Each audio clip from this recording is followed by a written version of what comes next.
name is Leah Courtney.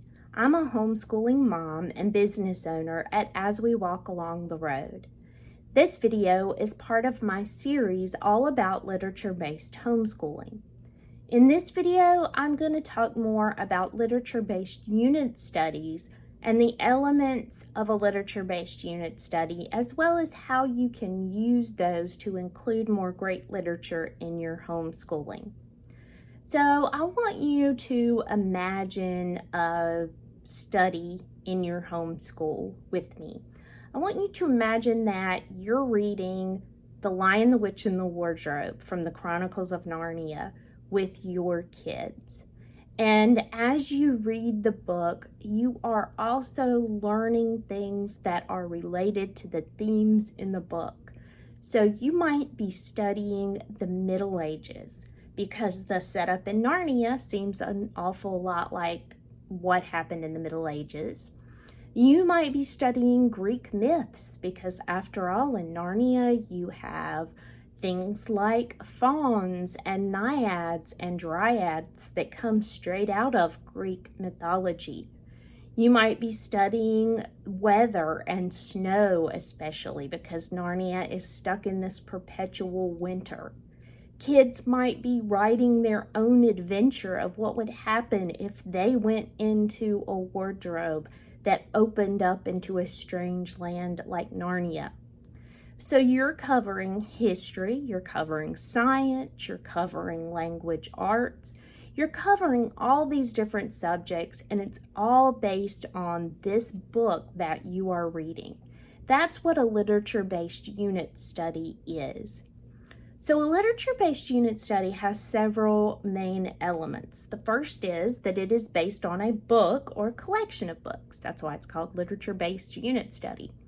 Now, like I say, it can be one book or it can be a collection.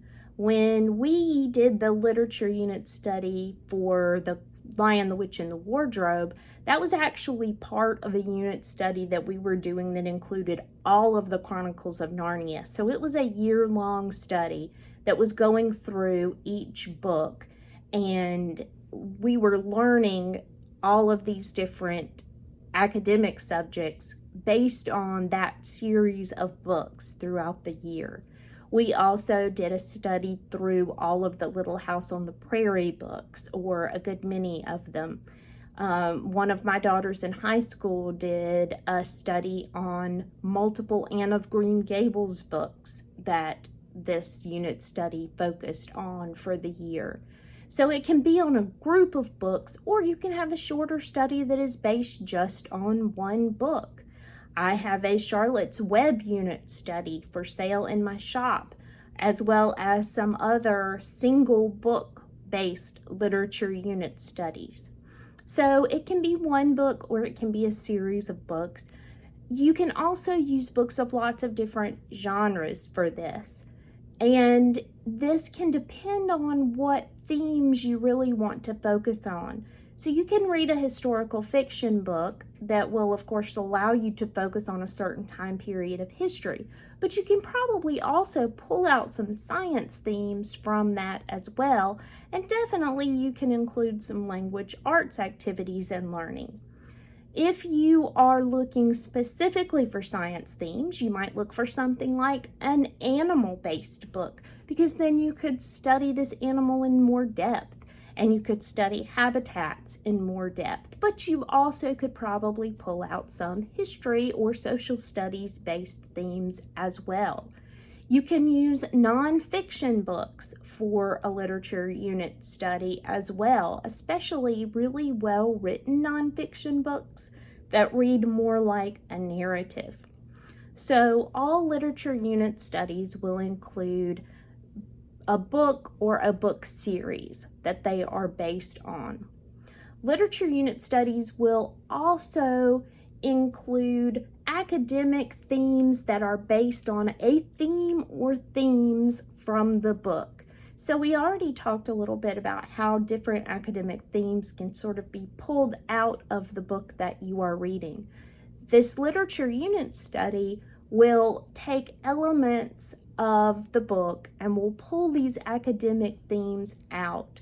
so that you can use the book sort of as a springboard to some of these academic subjects.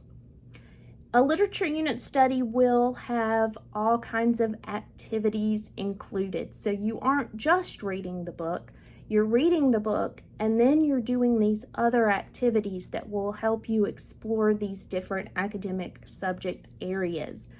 And a literature unit study can do this in a lot of ways. For example, with the Charlotte's Web literature unit study. Charlotte's Web is the main book. But as we branch off and we're studying things like pigs or spiders or farms, we can then read other books on those topics, especially good, well-written nonfiction books.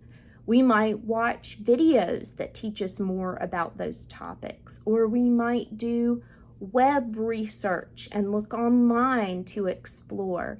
We might look up different topics and research them. So there are lots of different ways that we can learn about the different academic subject areas that we want to pull out of that main book or book series that we're reading. And then literature unit studies also often include things like narration that allows a child to tell back a part of the book that you've just read. They might include notebooking, which means that you are making notebooking pages to record information that you're reading about and learning about, or to write down your own creative writing stories. There is a video in this series that talks more in depth about things like narration and notebooking, as well as some other activities you can do with read aloud books. But your literature unit study will include some of those, maybe hands-on activities. I love to include hands-on activities in our literature unit studies because those allow the kids to be more active and that kind of gives them a chance to connect more with the material that they're learning. So those are some of the important elements in a literature unit study. And one of the best things about using these literature unit studies is that it can really allow us to do a deep dive into a book that we and our kids are already enjoying. And when we can capitalize on something that we're already enjoying, that makes homeschooling and learning lots more fun.